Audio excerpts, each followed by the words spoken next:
Good morning, ladies and gentlemen. Happy Sunday morning to you. I'm Jeffrey Daugherty here with R. Wayne Steiger for our regular weekly extravaganza, the Not Your Normal Sunday morning show. We also have the Wednesday midweek report, and so we're glad to see you here. Davey says best damn show on a Sunday. Thank you, Davey. Hello, everyone. And we agree. So, Wayne, we had the JFK release this week, and we just had today President Trump saying he's going to order the rest of them released with only names redacted. Yeah, this is getting weird. I mean, it's the kind of the drip, drip, drip effect. And I often wonder, listen, are we going to see at the end of this really nothing? Is it really going to be that, although I think the smoking gun they're saying is where Hoover is saying, we've got to get the American people believe that Oswald did this. And good morning from Osaka, Japan. Good morning. Paul killed James. False apostle murders true was really good. Thank you, sir. So here's the deal, and then I think what was the other thing that Hoover said? The shooting of Ruby should have never happened. Really? We waited 50 years. Yeah, imagine that. I mean, how does a guy who's a bar owner get in the middle of the police station, in the basement, by the way, one of the biggest events ever, right? Bar and strip club owner. And walks in there with a gun and gets within like 2 feet of him. He was one of the most notorious local gangsters in Dallas, no question. And so you're telling me that none of these cops recognized him? He was obviously on the payroll. It was definitely an inside job. Oh, and he just happened to have syphilis as well. I mean, yeah, sure. Well, of course, the first rule of assassination, kill the assassins. Absolutely. Absolutely. And how long did Ruby last in jail before he was offed? Wasn't more than a couple of years. Yeah. And the thing about it was Arizona, where he Puerto was Rico. Good morning. Good morning. The whole thing, they tried to recreate with that particular rifle at the time. You can't get 3 shots off the way that they said he got him off. I've seen Jesse Ventura do it on his TV show, and he was an expert marksman in the military, and he couldn't even come close. No. And then again, it's the bullet that defies, explanation. Right, the magic bullet. Yeah. Obsolete Russian rifle. I mean, they didn't even think it through very well, really. They didn't expect to have anybody question them. You're almost getting this idea that he picks up the rifle and the stock breaks off, Exactly. Meanwhile, he hears shots go off. Travis Thorpe in the house. Hello, Travis. Good to see you. Travis blaming it on Hillary. I think that might be a little early for blaming it on Hillary. He's joking, of course. I still say this. When Jackie passed away, it was her ardent belief that it was Johnson. She was convinced that Johnson had something to do with it. And I think that if anyone was close enough to the situation, she would have known. We'll never know. Have you been to the school book depository? I have. I've stood out there on the grassy knoll. I was actually. Have you been up in the window? I have not. No. Yeah, I went up there. It's interesting. I remember I was there in the 70s before they did the reconstruction of the whole thing. So, I don't care. That first bullet, you can see it taking Connolly out. I mean, he's hit from the front. I just don't see how a bullet coming from the back would push a man back instead of forward. But anyway. And it's just so tight. The view's so tight from there. The angle's so severe. There's just no way. There's just no way. No, it's like the one gal said. She said there were 2 muzzle flashes that she saw, 2 flashes. She thought they were cameras. Because back then, folks, we actually had flash cubes. Yeah. Yeah. And now, have you seen, speaking of false flags, have you seen, and this is just thrown out there, I don't know anything about it. I've seen it 2 or 3 places. It looks like on the night of the Harvest Festival thing, there's some footage of it, of like muzzle flashes coming from a helicopter. I haven't seen that. Yeah, I've seen that. That's pretty Yeah. or helicopter, drone, whatever. We'll never know. I mean, and I think eventually, I don't know if our society will eventually just forget about this and just put it back as one of those things like with the Lincoln assassination. Probably will. Yeah, I think that's what Probably it's going. will. And I saw somebody on YouTube channeling Stephen Paddock, which is pretty interesting since the guy is probably not even dead. How do you do that? Can you channel a living person? And I Catherine don't brings know. up there's a video that really did you ever look up that video that looks like Jackie shot JFK? No. You should look that up. It's worth the look. Okay. It'll mess with your head a little bit. And Catherine Emma says, sure looks like Jackie did it. And there's a strange video that even looks like the driver turned around and did it.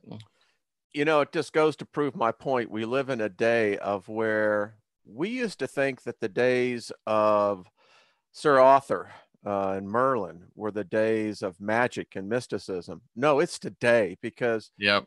you don't know what's real. You really don't. You don't.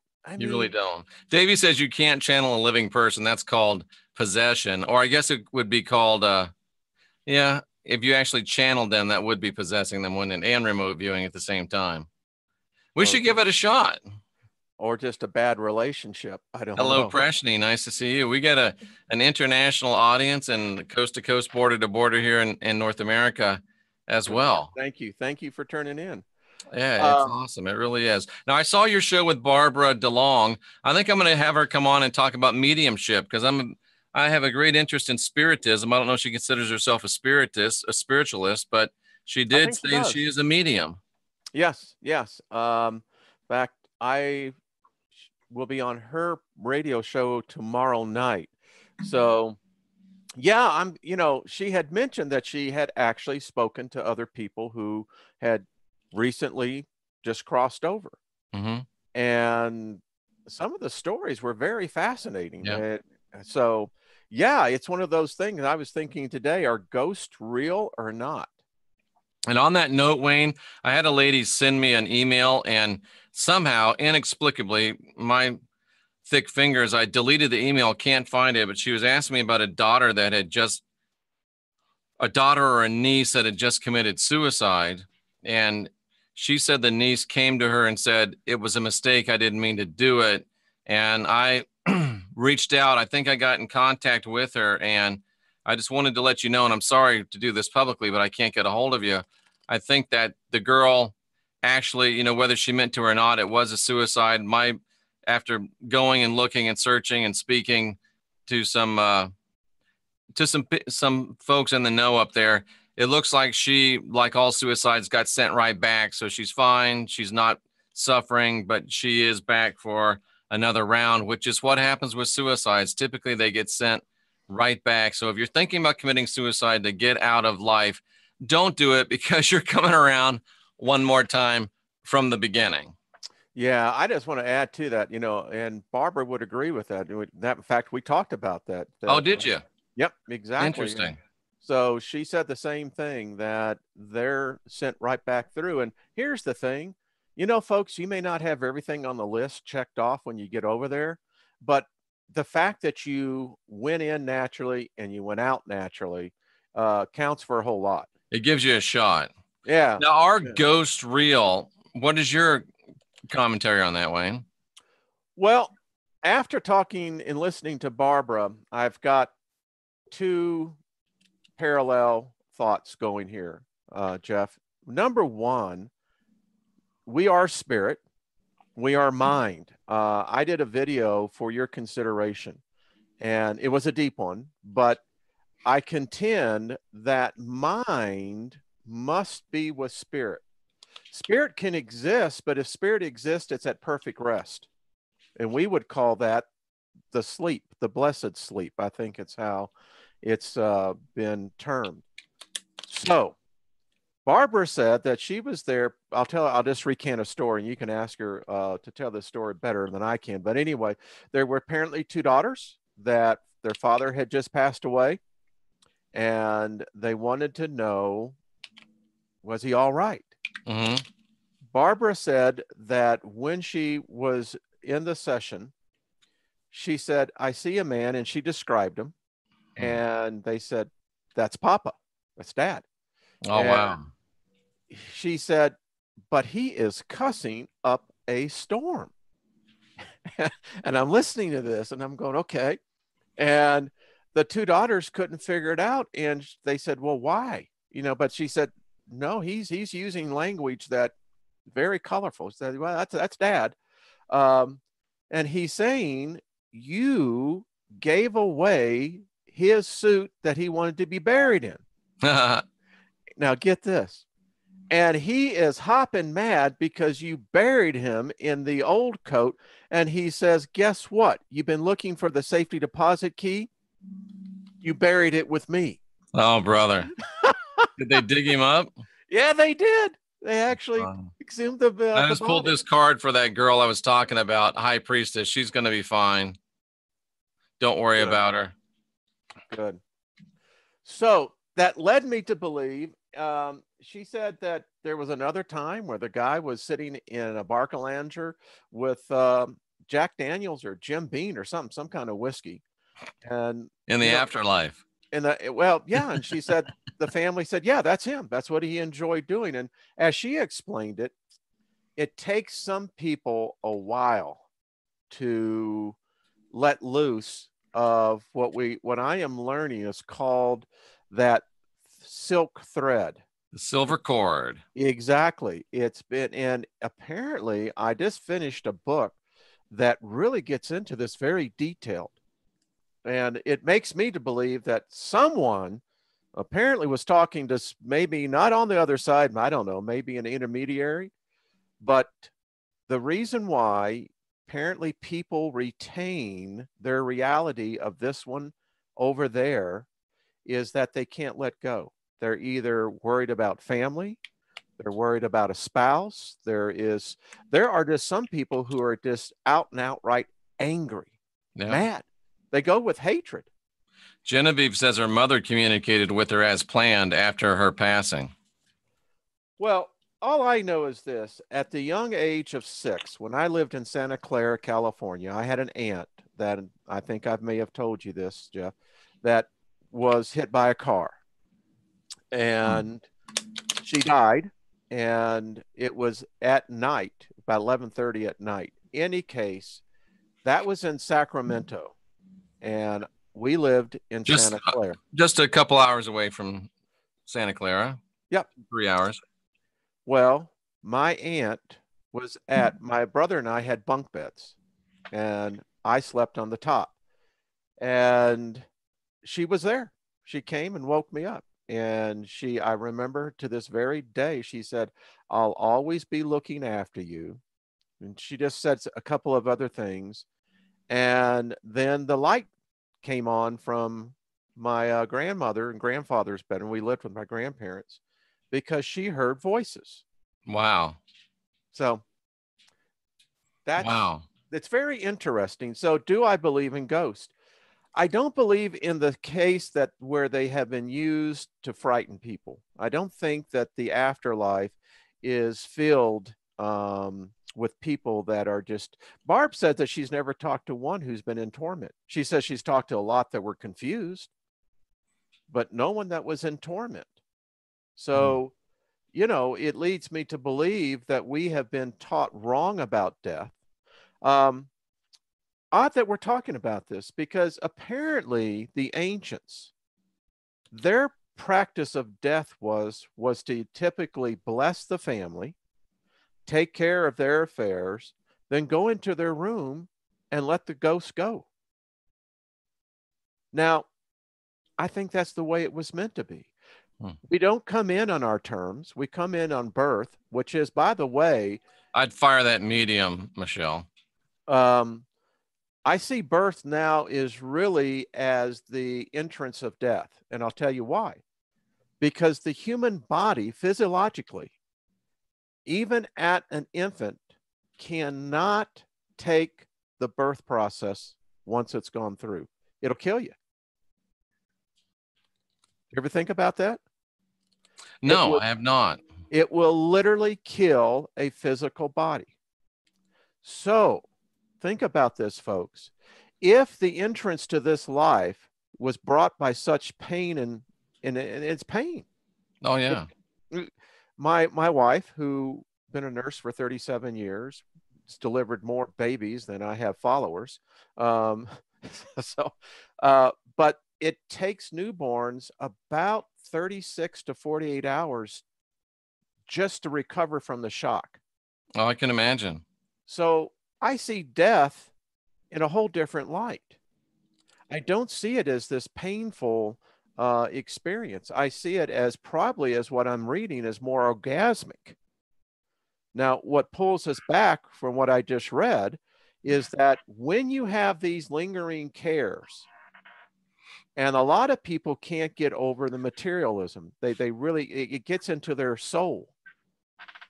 And when they get over there, they create this weird alternate reality until they fictionally figure it out.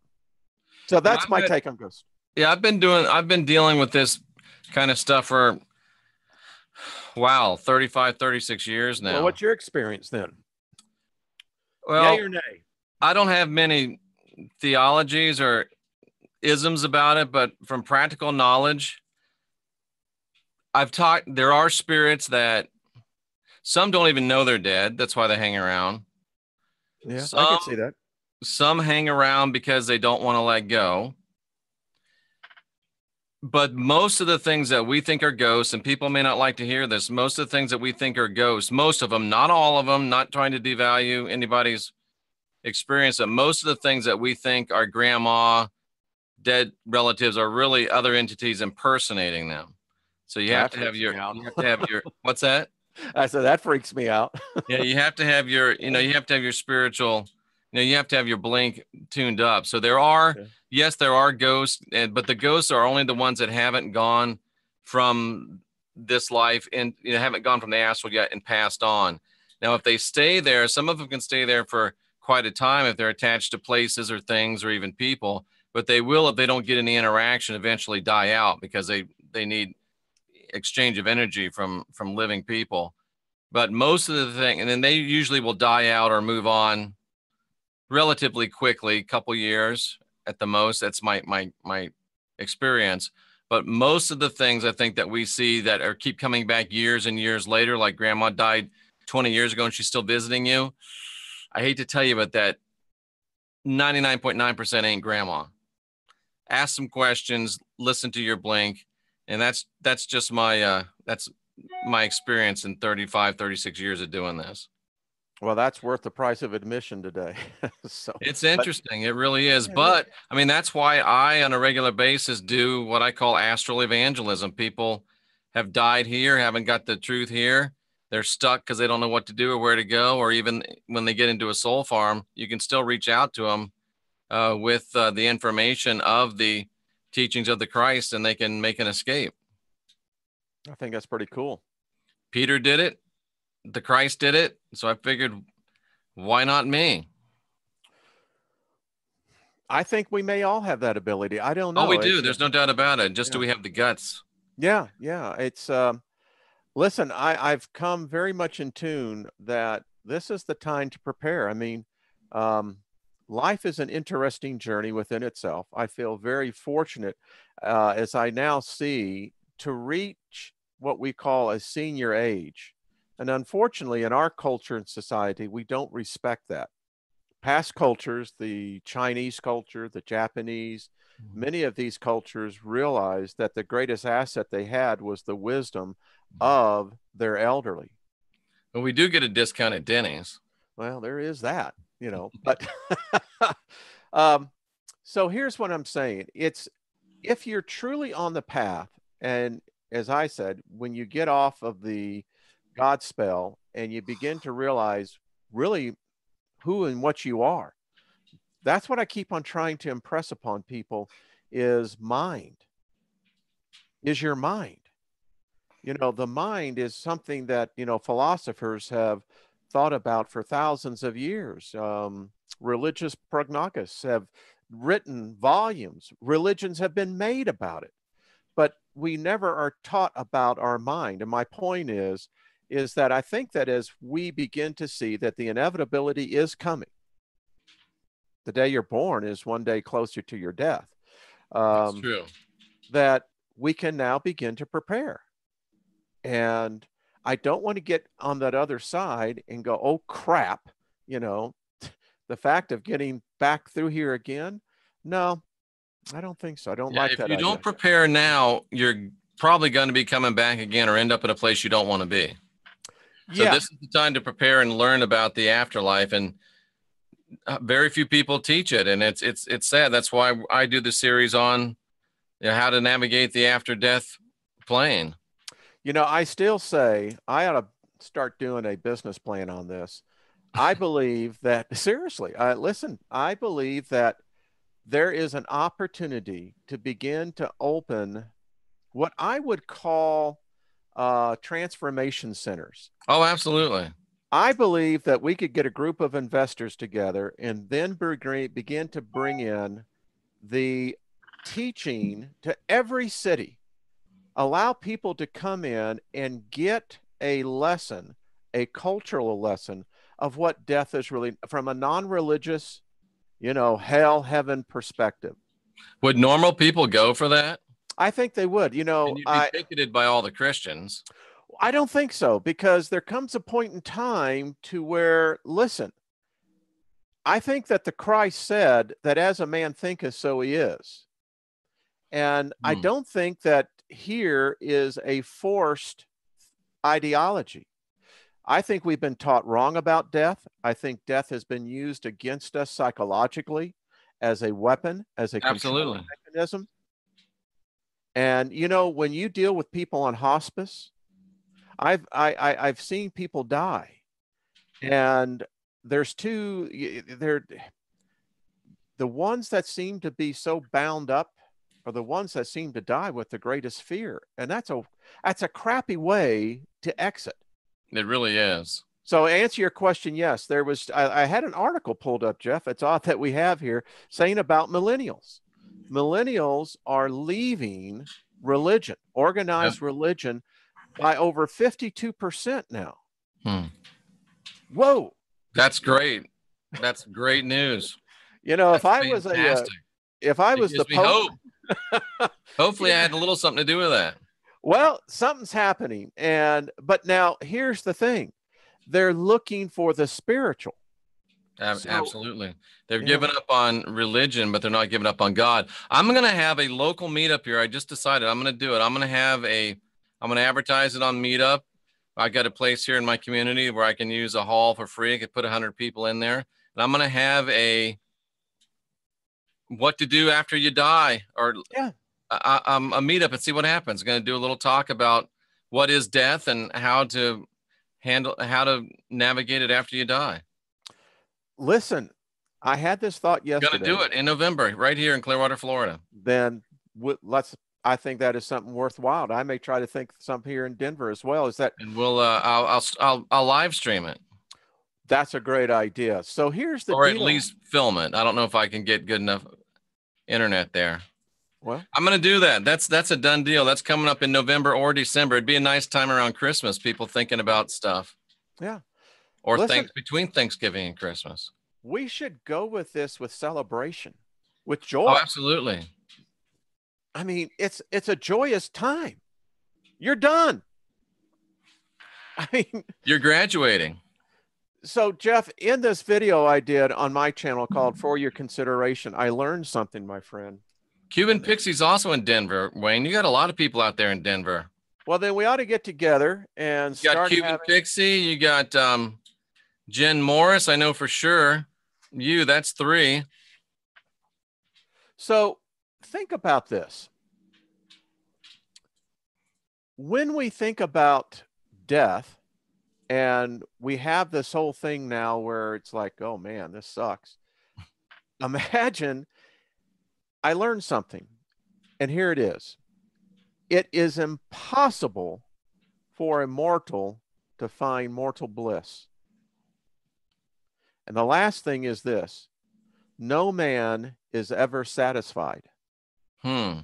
I'm coming pretty close to mortal bliss right now. It's impossible. Yeah. It's impossible. It can never be. It's There's like, still a couple boxes I'd like to click, but well, it's like check. But I'm perfection. pretty good right now, man. I really am. Well, but are you satisfied? No, See? you can't ever be satisfied Yeah. because then you'll settle.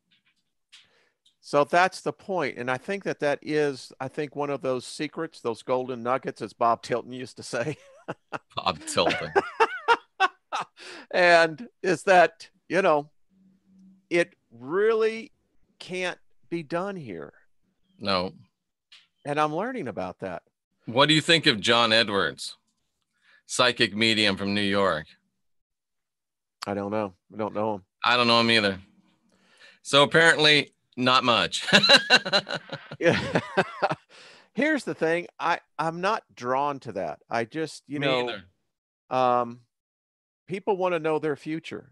To Yeah. me, I'll use the phrase that in the Terminator, right? The future is not written. Yeah. And I was just thinking before we came on the air, I'm not much of a conspiracy theorist. I'm not really that interested in the Kennedy assassination, and I'm not really that interested in UFOs. well, I think that's like, in fact, I wrote this. It's odd that we're getting it. It's amazing how we can work on this. But I said, is Revelation the ultimate mind coitus? Revelation's a 90% bogus. They've had 2,000 years to create the event in us. And as we were just talking about that, so, wait a minute, special announcement. Ladies and gentlemen, Heidi Vandenberg is in the building. Oh, hello, good morning, Heidi. And Heidi, I'm reading Marina Abramovic's palm, so we can do I know you did her chart, and we could do the chart and her palms kind of here sometime next week as soon as you come up for air. Sorry, Wayne. No, again, it's getting to that place where we all are at and understanding the mind. Yeah. I tell you, I just finished this book, Jeff. It took me places that they tell you at the beginning of it that if you read this, that just by reading the thing, it's going to open up new pathways of thought. But holy cow, you get at the end of it, you go, had no idea. Yeah. None. I never realized, for instance, that mind is what actually moves upon matter, which is our bodies, to move it. Yeah. Our bodies as all matter is at a state of rest. I never realized that. Now, let me make one statement to amend what I said earlier. There are a few, very few, that for some reason elect to stay in what we would call the astral realm to help people out. Very, very few, but there are some. Boy, they're definitely heading for the top on that one. What do you mean? Well, I mean, the fact that if this is what I am. Okay, will you allow me to digress a second onto another subject? Absolutely. Take your liberty. Okay. Right now, I'm going to be doing a video today. I'll be posting it probably later this evening. Right now, our galaxy, the Milky Way, is in a galactic collision. It's already happening. We are right now colliding with the dwarf Sagittarius galaxy. In fact, folks, we can now see it. If you live in an area where there's no Earth light shine to pollute it, you look up there, look now over to the right, and you can now see the Sagittarius galaxy, the dwarf galaxy. All right. Come to find out, the Milky Way is a carnivorous thing. This thing. Wayne, do you think it's just because I'm fasting that every time you say Milky Way, I think of the candy bar? I'm putting the thought in your head, man. Get out of my head. And we're eating Sagittarius. Yes, we are. And now we can see the Sagittarius dwarf galaxy in our nighttime sky. Folks, this is what I'm trying to point out. There are millions, probably billions of worlds, because I believe every galaxy has them. I believe they're habited. that are right now in destruction. And it's being absorbed into our galaxy. In about 4.5 billion years, we're heading head on to Andromeda. But before we get there, we're going to hit 2 or 3 others. And it's how we're situated in the galactic plane. My point to all this, I believe that there's sentient life taking place there. In Sagittarius? Oh, yeah. Yeah. I believe in that galaxy. Absolutely. And my point is this. There is destruction taking place that we're not even aware of. So do you think that our galaxy is actually destroying sentient life forms? Oh, yeah. I mean, when you start consuming other galaxies, I mean, literally, that's what the Milky Way is doing. It is literally assimilating them. We're pulling it in. Is our galaxy the only carnivorous galaxy? Well, the universe is a big place. It's just that the Milky Way, and we see this all the time. Hubble has shown us many other galaxies. We see it. We see the aftermath of these galaxies. Why are all galaxies spirals? So is this, I mean, has whoever made this galaxy, I mean, this galaxy is all about, I mean, our realm here on the Earth is all about death and bloodshed and being carnivorous and taking over. Does that extend to the whole galaxy? Is this just a galaxy of rogues? It appears that in the galaxy, it's not a very pleasant place. It's harsh. And so, you know, let me call earmuffs. So is this just a galaxy full of assholes? or the biggest mind coitus ever. My point is that when I see death now, I see it expanded out because I brought in the collision of 2 galaxies right now taking place. That the fact is that most people are just worried about, well, what happens to me? Somebody mentioned the Dennis Leary song. Remember that? Yeah. I'm an asshole. By the way, The Ref is still one of the best satirical comedies you can watch. It's got Dennis Leary in there. Kevin Spacey is in there. It's a great movie. Anyway. The Ref is a movie? Yeah. I'll have to watch that. I like Dennis Leary because he's a hockey player. Yeah, so the mother-in-law is there, and her husband had died, and Dennis Leary. Somebody says we're actually in the Sagittarius galaxy, not the Milky Way. I don't think so. No, I don't think so. But here's the interesting thing, folks. One of the things we used to think that we were like out on the Sagittarius spiral. The Sagittarius spiral of the Milky Way. So that would be the spiral towards Sagittarius. Is that why it's called the Sagittarius spiral? Yep. Okay. That's where it is. But isn't there a Mandela thing that we've moved? Listen, we have moved. We've moved closer to the galactic core. How? Yeah, I want to know that too. So we used to be further out? We used to be in what they call the Goldilocks zone. And it seems like it's not so much of a Goldilocks zone after all. You know, the thing about Goldilocks, there was 3 bears in there. Yeah. Even when she found the porridge that was just right. Exactly. There is a price to pay. And so hear me out on this, Jeff. So we've moved. We have moved. And here's what I am contending. We can see now on Sechi, we've been noticing a background increase of light in the galactic part of our portion of the universe, of our galaxy. I think what's happening is that we're going to see more and more. I did in this video. So imagine this, a pool table, right?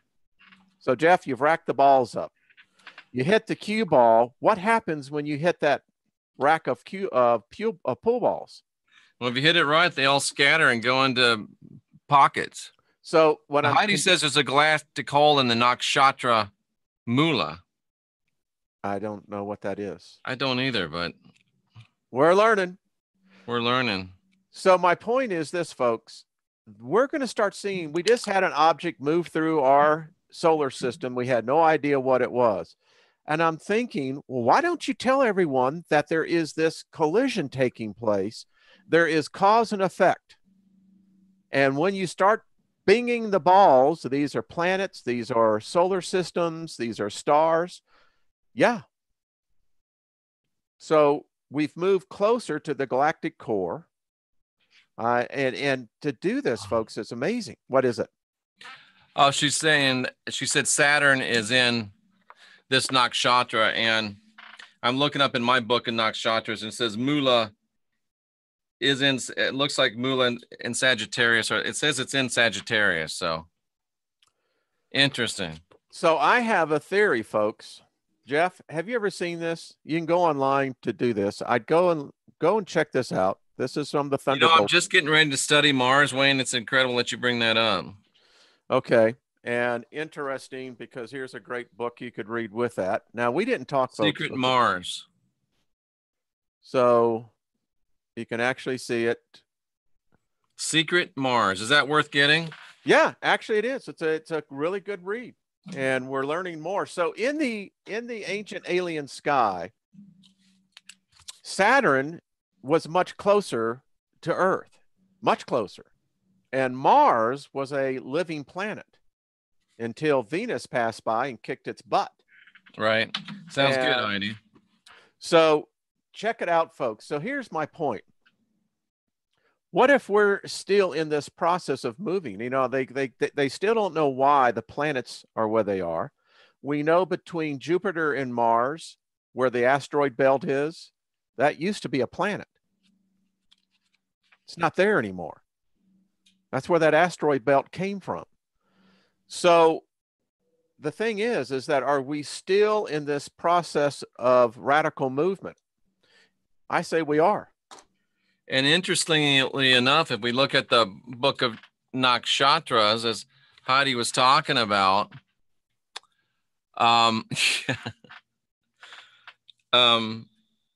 Mula translates to the root, the center, the innermost core. So are we moving back to our core if we're moving towards that? And the goddess, the deity over Mula, is the goddess of dissolution and destruction known as Nariti. So this universe that we're in, we've already said, is destructive. It's destructive. Are they pulling us back to take care of us because we're doing stuff, kicking everybody's butt? Are we just a bunch of bullies? I don't know, but I know we're moving fast. When I get this video done, we've now can take. And you want to hear something else crazy? What? The cast of our galaxy is the Butcher. Whoa. Wow. I better get out of this and leave this to Heidi, the expert, but it sounds pretty interesting. Well, how interesting is that? I mean, coincidence? I don't think so. I don't think so either. I don't think so. And listen, this one picture that we now have, because now they've got the telescopes trained on there. Folks, we're seeing collisions of stars now that are exploding.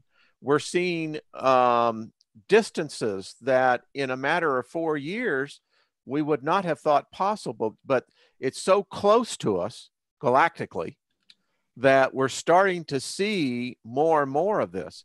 Now, isn't this interesting? And Wayne, right now, Heidi and I have to apologize for wrecking Mars. We had something to do with it. You guys couldn't leave it alone, could you? You just had to mess it up.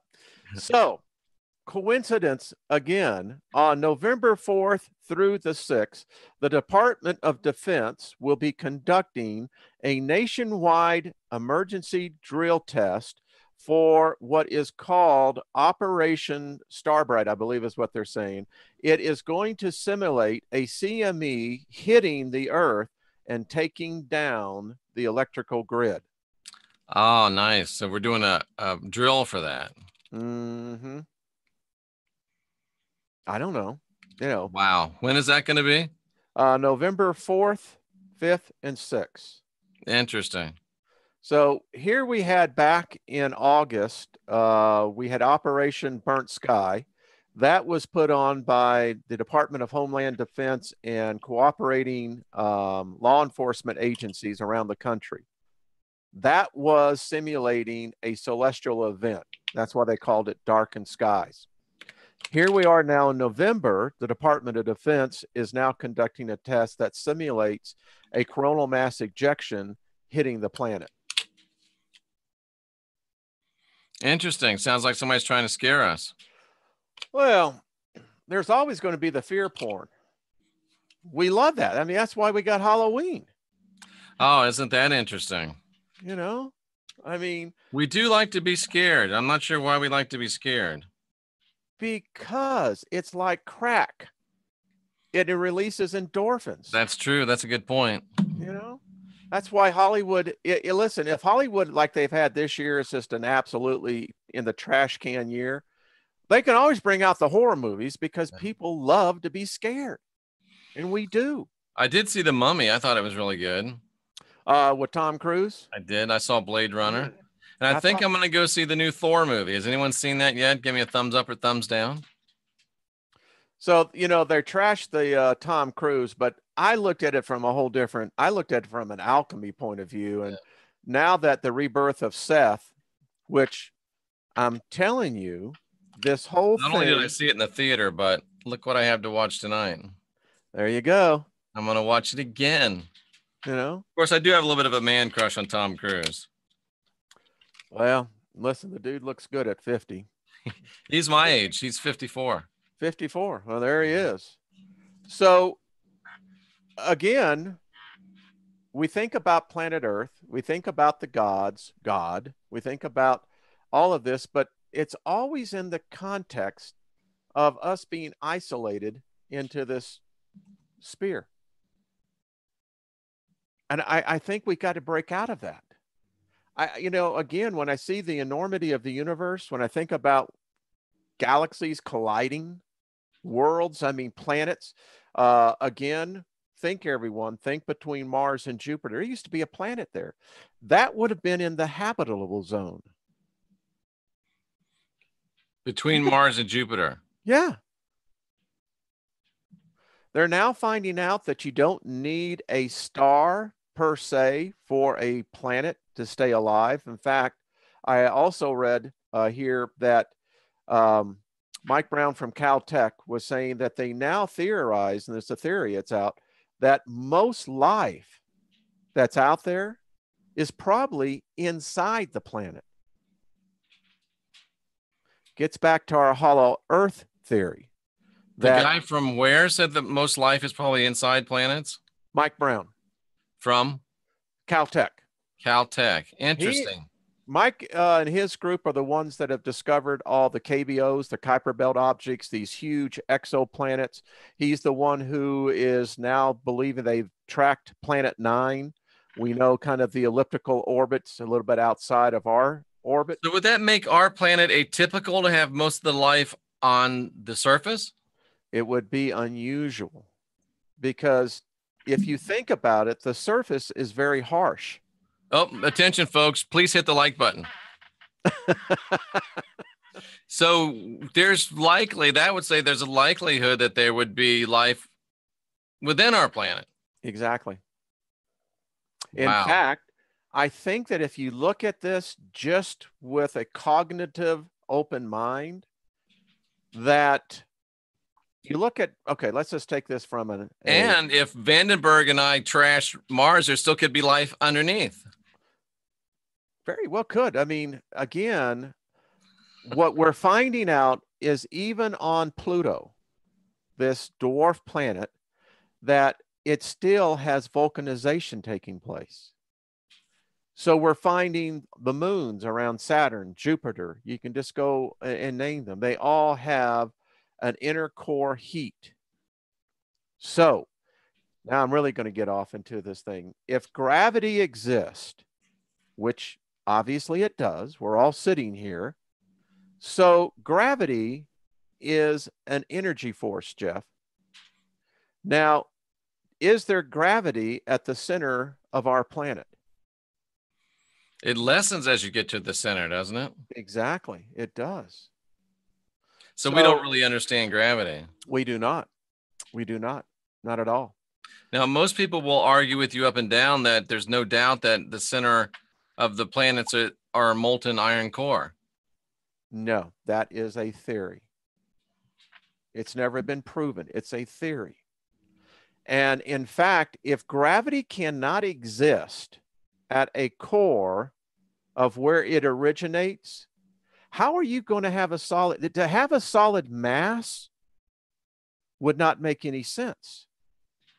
A solid mass of what? Well, is molten solid? Is it a state of matter? Yeah. So it's definitely not gaseous, and it's not liquid. So it's almost solid anyway. And here's the other thing. We get the idea that the energy of the sun as it's passing through, and by the way, there's cosmic rays as well. Mm-hmm. Our knowledge in our science is just now getting there. But the fact is that when you have photons, you got particles passing through our planet, we've got this crazy idea that when the Earth absorbs that heat, it's just onto the surface. We don't understand how the nature of particles, as they continue to permeate through mass and not necessarily solid mass, that how the planet can contain that energy as well. So Wayne, help me understand. So gravity occurs at its strongest point at some central place. I mean, like, because if we go high, gravity release it or lessens, and you're telling me if we go deeper, gravity lessens. But here on the Earth and on the surface, it's greatest because it's at a medium. But how would that be? How would that affect people if they were living inside the Earth? Would they be in a low gravity environment? They would be. So they're probably more slighter than we are. They'd probably be taller than we are. And slighter, that's probably why we don't see them up here very much, because the gravity would be, it would literally be us trying to breathe water. And let me just tell you how I can prove this point. We live on the surface where the atmospheric pressure is the greatest. That's why we age in so many ways. So we could go into the center and probably thrive because we'd live longer and it'd be like awesome. All right. So how do we get fresh water on the planet? How do we get fresh water? I don't know. Because it filters up from the Earth, right? It does. There's an alchemy experiment that you can actually see how this works. So, folks, it can't be solid. Not if water's filtering up from it. Exactly. And Pleasant River says, tall and slender, just like the tall grays. Yeah, or what they call the Nordic whites. Or the ant people that the natives talk about, the American Indians. There are legends all around the world of people who live inside the Earth. There are. They are. And it's quite interesting when I started thinking about gravity. It was like, well, that's right. You know, when you start getting out, let's say 250 miles or so, when you're out in space, you know. Now Gary says, don't we get water from evaporation into the clouds and then rainfall? That is one form, but again, the Earth, how much does the Earth hold within it? But can there be a water table between us and the molten core?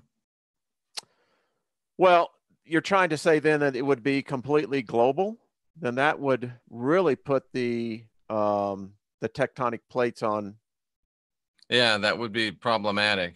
It would be. That would be problematic. So I think there's things that we have yet. You know, I often say this, instead of going out in outer space, why don't we go into inner space? That's what I've been wondering. I mean, why are we spending all that money to go outer space when we so much left to discover here? We know outer space, we could never thrive out there. These physical bodies will not thrive in an outer space environment. That's right. They've proven that. Wayne, is it gravity that kills us? I think it is. It's really amazing what gravity is, because if you think about gravity, what is gravity? It's basically it's friction, right? Moving across something. Otherwise, you couldn't have the pull. And very interesting. So the Earth is spinning at 1,050 miles per hour.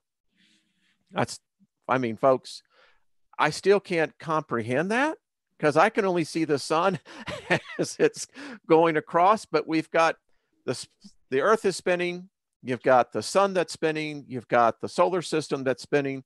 And here's the crazy thing, Jeff. Everyone thinks it's on this plane. Actually, it's a corkscrew. Yeah. It's how we're moving through space. Now, that's one of the great arguments by flat earthers against spherical Earth, that we couldn't possibly all be spinning like that. How do you respond to that? There is a science and a knowledge that we don't understand yet. I mean, we're still trying to figure out what gravity is. You know, when I hear people say absolute, that can't be that way, then again, Jeff, what they're saying is all knowledge has been discovered, all science has been known, and there isn't anything else left for man to do. And there's a lot of math that does back up that that's happening. And I would define, you know, people say, oh, well, we can't observe it. Well, you can observe electricity, but I don't see anybody having trouble using that. But we can. I mean, so I remember when Voyager 1 and Voyager 2 was launched. Yeah. How do you think that the spacecrafts got out there, folks? We use the gravitational pull. To whiplash them, yeah. Exactly. We have a spacecraft now heading to the sun, that it will actually be several million miles from this. And it has to go through Venus. I think it's twice, using Venus as the slingshot. So it dispels that theory right there. Yeah. It's just bad science, and it just doesn't. That's what it is. Doesn't make you have to ignore math and lots of other stuff. And anyway, we move beyond that. Well, it's just that, again, we cannot limit ourselves, Jeff, in saying, well, that can't happen. That's impossible. I don't know. I've seen a lot of stuff in the last 50 years that they said was impossible. I'm seeing computers that can now think faster than a human brain. Yeah. By the way, an article. Gentlemen, the impossible is our business. So get this. And it really is. This shows you. It shows you the collective consciousness. So now, folks, all around the globe, there are new religions springing up worshiping AI. I was just I'm going to do a show on that later today. I pulled that article up. I went, point proven right there. If there was no God, we would invent it. Yeah. I mean, we would invent the magic. We would invent the whole case to make it valid. And do I think that it's foolish? No. I mean, AI is real. You know, Wayne, even in Star Trek, the one with the whales, what was that, The Journey Home, Star Trek 3? They slingshotted around the sun to get enough speed to go back in time. Yeah, yeah. I mean, the math is so if it's on Star Trek, it has to be real. It has to be true. and the fact is that we're not sitting in one place in space. I mean, again, I think the sun is moving at 540 miles per hour. The Earth, already said that one. It moves at 183,000 miles, something like that. So we're all moving through space very fastly. Right, we are.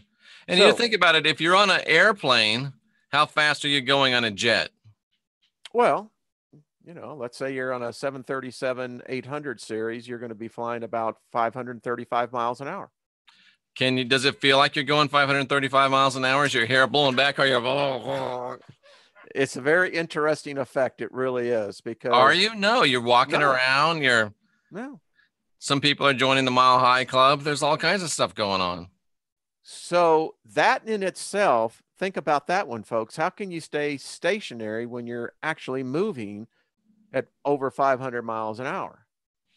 Same way you can stay stationary when you're on a spinning sphere. Exactly. Mm-hmm. And then it's always this one. Remember this, when the sun is rising, it's setting somewhere. Yeah. It really gets to you. And I said, that's when I came up with this thing. Well, I said, so is Revelations this the ultimate mind coitus? Because yes. Because here's the point, Jeff. The galaxy is big. It's big. So is on every other living. Huge. It's a big. So on other planets where there is sentient, intelligent life, I believe they have bioforms just like us, whether they're bipedal or arachnoids. I don't know whether they're carbon or silicon life forms. I don't know. But I know this, that matter is attracted to intelligence. You can't have matter unless there is intelligence behind it. Really? Think about it. Thought is always in search of matter, and matter is always in search of thought. Interesting. Matter cannot exist unless thought brings it out. Fact. Interesting. So when I think about this whole thing that, well, we got the Bible now, folks.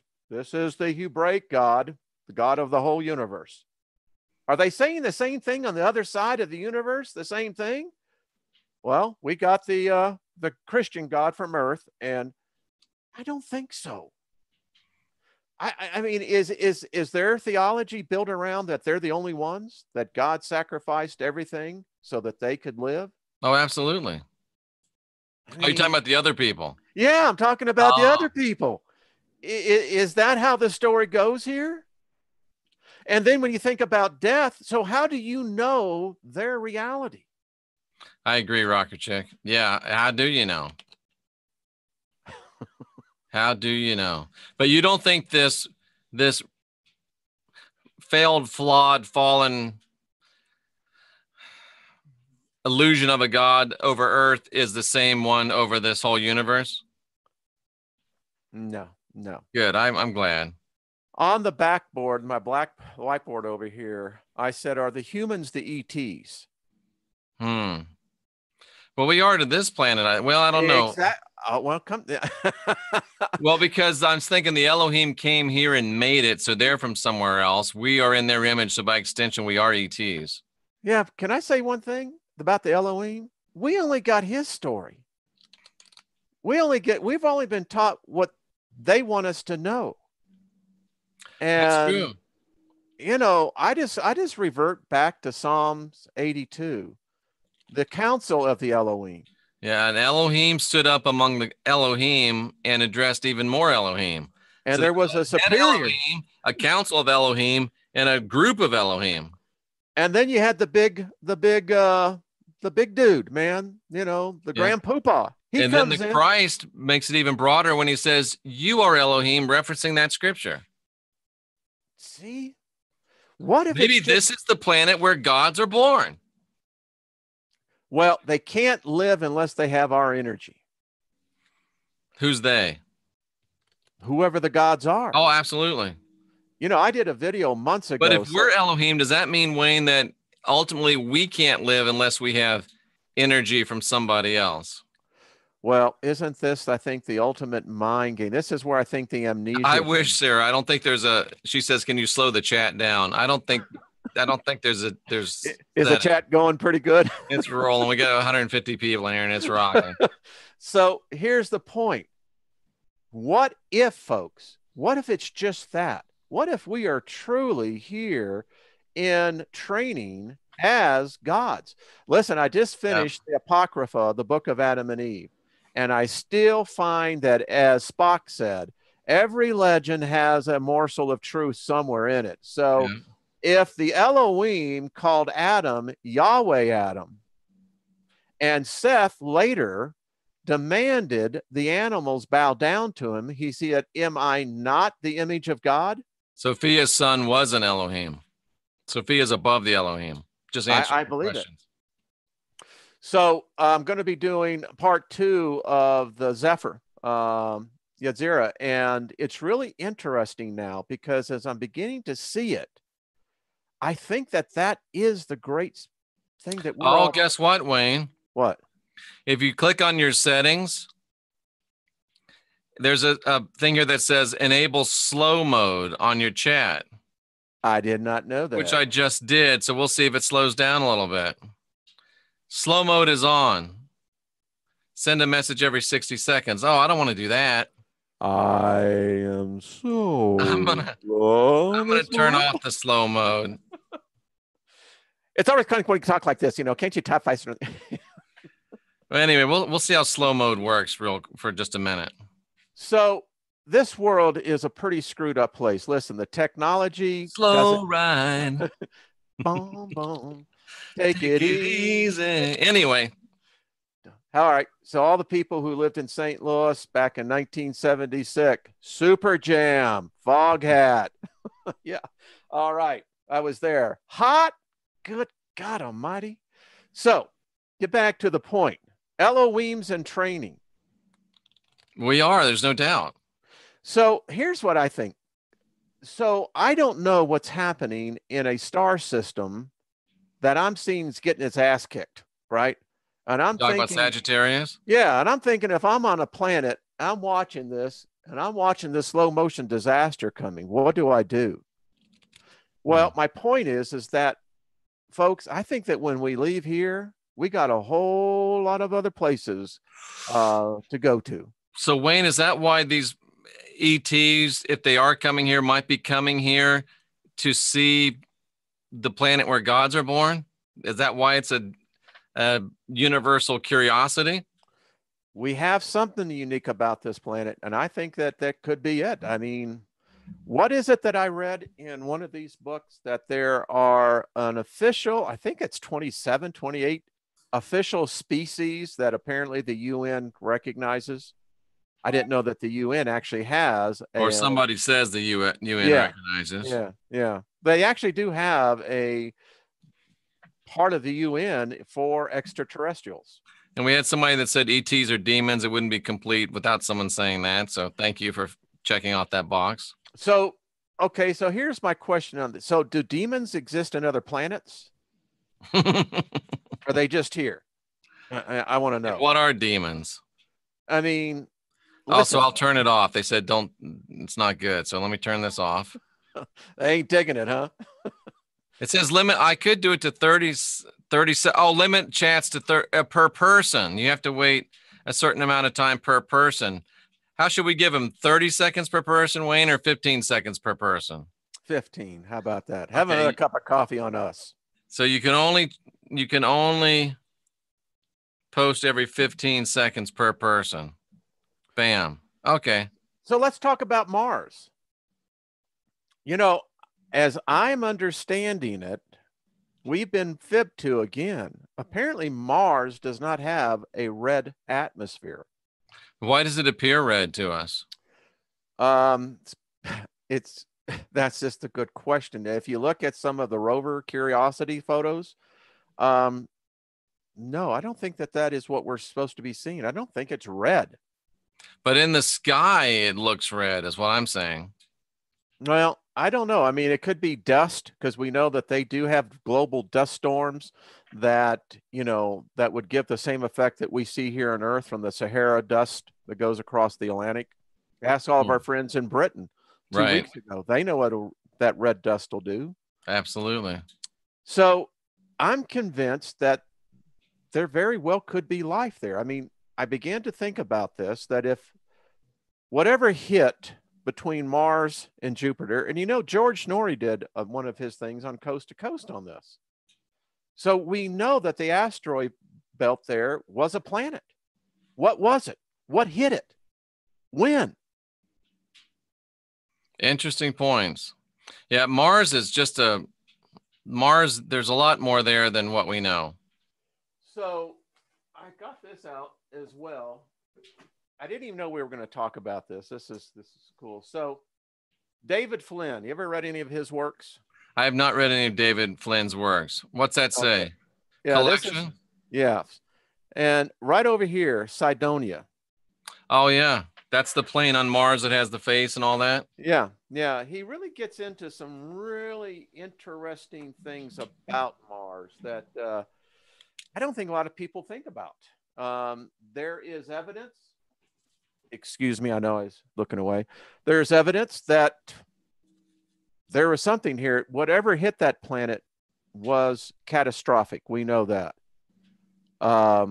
And according to Symbols of an Alien Sky, Venus, when Venus came in, and there are records that talk about Venus coming in as a comet that got caught up into the gravitational field of the sun, actually between the sun and Jupiter is what. But wasn't there a comment just recently that got caught up into our galaxy from another galaxy? Yeah, we're finding more and more of it. In fact, when I do this video, Jeff, we see, let's say the Milky Way is this way. What's happening with Sagittarius is that it was the opposite way. And folks, the debris field that we're finding, whoa. I mean, I think we're going to see a lot more stuff flying in. I think it's the only result. And Deborah asks, are there ghosts on Mars? That's Good a great question. question. So is a life force attached to the, let's say, the planetary force that it was birthed I would say into? no. And if there are any ghosts on Mars, they're probably not very sharp ghosts, because they could actually come over here and have a chance to interact with some living beings if there's no living beings on the planet of Mars, as it certainly appears. Yeah, or do they just not want to be seen? I'm still saying, if you look at the hollow earth, and as I begin to look at this, let's say you wanted to do terraforming of a planet. Many times the atmospheric conditions are not favorable to the type of growth that we have. But if you go with inside of a planet that has a natural heat to it, and we're finding out they do, even moons, well, you could much more easily begin to set up, just because we don't have the technology yet. We got the Bohr machines down there right now that are creating cities underneath this continent. Underneath Denver, for sure. We know that for a fact. Listen, it's some weird stuff going on. So my point is, we can't discount this. You and I were talking about this. Why are they building, the billionaires buying the arc bunkers? There's a reason. Who knows what it is? Either they're just silly or they think they know something. So getting back to when we opened up the whole morning show on this, ghost, real or not? I think They're definitely real. I think they're real. The thing that we identify as ghosts are definitely real. So what if it is? I've dealt with them for 35 years, Wayne, 36 years. Oh, I think that they're here. I mean, maybe, let's think about this. Maybe when we pass over and some of them are residual energy. That's a good point. I do believe that. Let's say that then the whole reality of all dimensions is opened up before you, and you have to take the step. You may have a tendency to run your ass back. Listen, I may stick around here a little bit more. At least I can relate to this, right? I don't know if you can watch a football game, but anyway. I hope not. I hope that I have the feeling that I would want to go somewhere else. I'd want to take that next step. Yeah. I really would. And so getting back to what we point, that silver cord, what they called in this one book, it's thinner than silk, but yet has the tensile strength to pick up a mountain. Somebody says, are they building those bunkers to have a place to hide their pedophilia? Hey, if it's the consciousness of man, we haven't achieved what I term pure thought. We haven't gotten there yet. I mean, pedophilia. I mean, come on. There's more to life. I mean, it's, again, let's get back to this point. I think that opening up enlightenment centers, what do you think? That's a great idea. And I'm definitely going to do the meetup here in Clearwater I have to think of the right title for it, but to talk about removing the fear of death and what to do after you die. I think, folks, Jeff, I think we get 50 people out. Oh, I think we could do it up here as well. I might want to look into that. Anyone in the Denver area, just email me and let me know. I think that, Jeff, this is something we should give serious thought. I'm definitely going to do it. I'm definitely going to do it. And maybe we can, I'll maybe throw a few things in there, like a Kava group meditation. Yeah. To ponder what you do after death. Bam. Now those who are under the mind coitus of the God spell, those are the ones who I really like to talk to the most and saying, listen, I was there, Jeff. I lived in that fear of, like, true story. When I found out that I had not been taught the correct name of the Lord, that all these years I had been praying to a name that didn't exist, that was the first thing. And then I started pondering on that verse that says, all those who know the name of the Lord. And I'm going, I don't have a freaking clue now. I am truly SOL on this one. Because what am I going to say? And not only that, Wayne, there's only one name given among men under heaven whereby all must be saved, but we can't figure the damn thing out. They So what's forgot the idea? name. Nobody can be saved. So that's why you got to keep coming to the church, hoping they'll give you the golden ticket. It's a travesty wrapped up in a shamak. It's a travesty, a sham, and a mockery. It's a shamakery. You know, and I'm just speaking, Jeff, for myself, but you know, that just shattered my core. I went, what the hell? Come on. And I said, well, if they made up that part, what about that part? Exactly. And it took a long time to finally shake it out, you know? Do you remember the old time washing machines that used to have the cranker and the rollers that would, you know? No, I don't. I don't. We are definitely doing that in Clearwater in November or December, folks. And we may try to get Heidi down for that as well. So yeah, let me know, christianwhistleblower@gmail.com. And we can hold about 100 people in our place here. And if we get more than 100, we can do it somewhere else. Well, you know, if we get enough interest, like I said, if there's anyone up in the Denver area, I'll bring it out on my channel and let's see. I think this could be something that I will set a day. People want to come down here for vacation. That's the one nice thing about being in Florida. Yeah, yeah. Yeah, you do have those months that it's like paradise, right? From here until June, here until May, it's amazing. Yeah. That's the price we pay for July and August, because July and August, it's like living on Mercury with 98% humidity. Yeah, I hate that. You can't even breathe.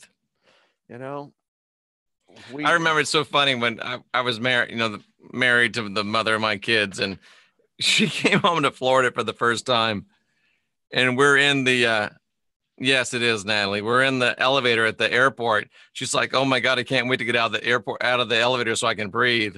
And she got out of the elevator and it was worse. And I'm like, "Welcome to Florida." And I used to practice football twice a day in this. I don't know how I did it. Are you crazy, man? I don't know how I did it. And it would rain in between practices, so it was even more fun. I had a friend who lived in St. Louis that was dating a woman from Iceland, and she came in August to St. Louis. She literally stayed in the bathtub. I can imagine. It's terrible. Could not handle it. And I don't like, I think that's why I like Colorado. Wayne, can we speak things into existence? I absolutely believe we can. Absolutely 100%. Is magic real? Absolutely. Positively 100%. Yep. Is spell casting real? Absolutely. Absolutely 100%. We ought to do a show on that. I mean, spell casting, we do it all the time. We do it all the time. Yeah. If you were to merely record yourself all your waking hours and then listen to yourself, you cast spells all. And the thing about it is, we cast spells, unfortunately, evil spells over our children. And on ourselves and our kids. Yeah, absolutely. I heard a guy in the store cussing himself out. Why, you stupid SOL. Oh, yeah, absolutely. And I stood back and I went, whoa. Now, don't tell me talking to yourself doesn't have an impact. It makes a difference. It does. And there's really no such thing as pure white magic. And I'll say that why, because white magic is defined as not overriding the intention of anyone else. But if you're doing a white magic spell for protection, are you not overriding the intention of the things that want to harm you? So let me tell you, after reading, I think that's spot on, Jeff. That's spot on. I mean, what's going on here? You're opposing or oppressing. I'm getting bored. I just got Rooney a new thing and I forgot to attach this one. So does he like it?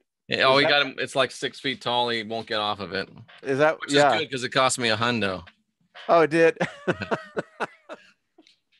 So good black white magic. You know, listen, we live in a reality that we speak it. We really do. Yeah, absolutely. And it's hard for us. You know, how many of us grew up where our parents said, you know, you're worthless, and it's fed into us so early. Absolutely. And I think it's the cause for most relationships that go bad. You know, Absolutely. you bring in that trash, and then the next thing you got their trash, and you're mixing. Reminds me of Aunt Alice's restaurant. Yeah. They just threw the trash down in the church pews, you know, until the bottom filled up.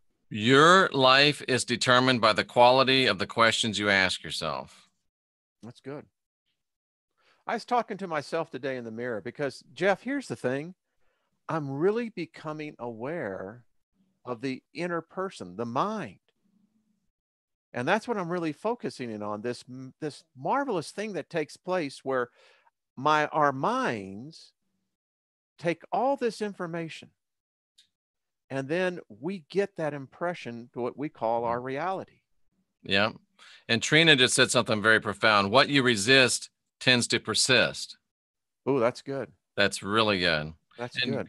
Thank you for all the new viewers today. I've seen quite a few. We're glad that you're here and hope that you keep coming back.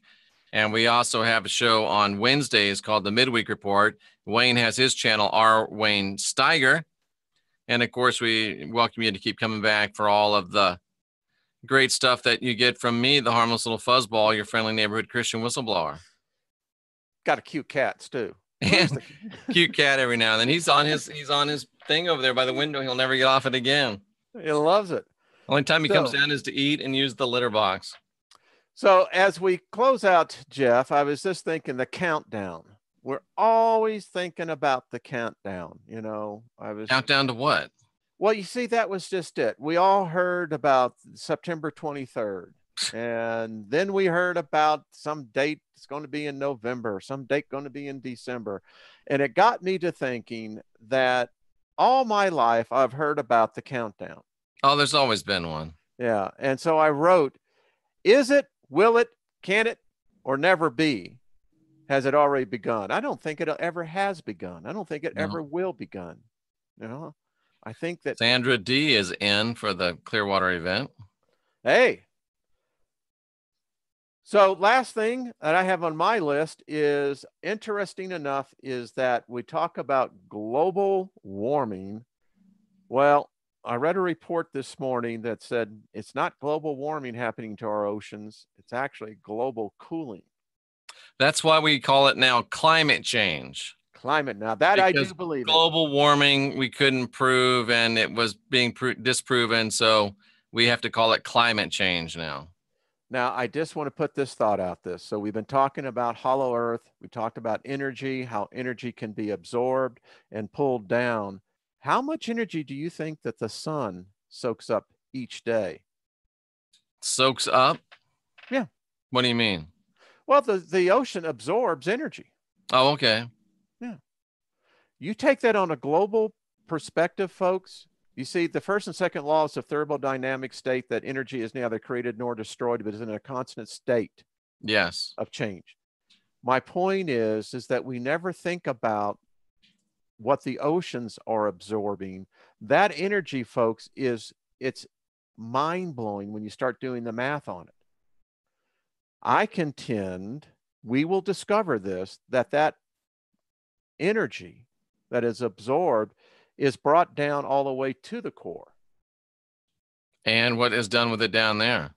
Well, I think it actually does what, you know, if you read what Jules Verne's, if you read of the conspiracies of Admiral Byrd, that it can actually produce and sustain life. Yeah, I think so too. You know, energy, photons, don't necessarily have to be in a ball. They can be in a contained environment that they actually give off the energy. Yeah, so they don't have to be in a ball to have a ball. Ooh. High five, dude. So excellent stuff. There's my thoughts for this Sunday. That's some good stuff. I don't care who you are. That's some pretty interesting stuff. I think it is. Even if you're Lee Veltman, it's got to be somewhat interesting to you. Well, the final one, this is selfishness is humanity's greatest hindrance to ascending. Yeah. And may we close out on a deep thought. So I think that that's where we have to begin to teach about death. If you can lose self and understand that the life journey was about self. I've said before, I get ridiculed for this, but I said, I know the meaning of life. It's me. Yeah. It really is. But Wayne, if we believe that we're a spiritual being that's just encased within this body for a short time and our eternity is as a spiritual being, why in the hell do we never talk about what to do once you get out of this body? Why don't we do that? It's about time to start doing it. And we're starting it in the next few weeks here in Clearwater, Florida, and hopefully out in Denver, Colorado as well. Wayne, I might even come to Denver to be with you so I can go to Doc Holliday's grave as well. You know what? We're going to work on this. Wayne, guess what? What? I'm your Huckleberry. Well, that's just my game. That's what I was going to say. Why, Curly? You just look like someone walked over your. And who was that? He was. It was. Why, Johnny Ringo? Ringo. Yeah. You look like someone just walked over your grave. I'm your Daisy. And you know the beautiful thing about that is, you got to love Doc Holliday. Not only does he shoot a guy in the head, but then he talks trash to him on the way down. You'll know Daisy. You'll know Daisy at all. Maybe wow. Doc Holliday knew something about life because he was sending him Curly or right on with the message through there. Oh, it was just amazing. Anyway. Yeah. So good thoughts. Good thoughts. Listen, I think this is important. Lyndon wants to thaw his Daisy in Florida because he's up in Canada. I love it. Well, this has been a good one. This has been a good one. I think we're on to something here about really talking about letting people know what to prepare for. And just think about it, Wayne. If you're already prepared or have a good idea, and it's not about knowing exactly what to do, but it's about giving yourself sovereignty after you leave this body to go where you choose to go, or at least have a chance to go where you choose to go, instead of having to go where people tell you to go. Oh, Iowa X, what's going to happen when Jeff walks over Doc's grave? You probably can't walk over it, and I wouldn't do such a thing, but well, what was I just going to, doggone it. I had a good thought, but I lost it. Oh, well. Well, we were talking about the fact that we need to prepare for what is going to be on the other side. And listen, I think having people like what Barbara, I mean, here's a person who's got decades more experience than we do. That's a subtle way to put it. Yeah, exactly. And, you know, to me, it's like I told her, I said, I want the Vulcan mind meld, you know, come on. But even if she could, would you let her? No, because, you know, that always comes with the energy. You never know what else someone's going to slip in on you. And isn't that what they pointed out in later when Sarek and Picard changed? It comes with the emotions. You always come with the other side of it. Yeah, that's true. Go, so that's what you thought about me. Why you? Yeah. And so learning what is beyond death is the most important. I can't remember what I was trying to think about, but anyway, we'll find it out. Yeah, can you imagine our culture getting where we put the funeral business out of business? Well, you still got to have funerals, but they should be parties instead of somber occasions. Yeah, that's what I'm talking about. Like the Irish do it, a wake. We have the right idea. Yeah. I mean, you come in, personally, I'm going to get cremated. You know, there's no need for this. I don't like the idea of being stuck in a hermetically sealed box. Man, it's like, let my ashes loose on this. I wish we could do it, you know, go out. I wish they'd send me out on a barge on the Gulf and then shoot an arrow at me and burn me up, but I don't think they'll let me do it. So I've told my wife, we're going to, you know, have a party, you know. Absolutely. I want you to put on some Led Zeppelin, put on Elton John. I want to put on something because this is what I grew up with. We'll have Billy Idol at mine. Yeah. I want definitely some, you know, Steely Dan. Got to have that. You know. Very nice. And then I think I'm going to go out with Deep Purple's "Smoke on the Water." Smoke. Boom, boom, boom. That's a good one. Or I was thinking this Radar Love, you know, by Golden Earring. Well, you've really thought this through, haven't you? I think we should. I mean, I want people here to party. I mean, you know, I don't want them to go back with a hangover, but I want them to go out and, you know, have a good time. That's why listen, maybe get a round of golf for everybody. I don't know. Something like that. Oh, the Willie Nelson Highwayman. Oh, that's a good one. Do you remember the Willie Nelson song Gravedigger? Yeah. Oh, that was a great song. I remember Willie and Waylon when they were first getting together back in down in, actually I saw them in New Braunfels. Great music. Yeah. Willie and the boys. I actually went to the place in Tulsa that was Waylon Jennings' favorite burger joint. Oh yeah? And I've set my butt right in the brown stain of Waylon Jennings' butt.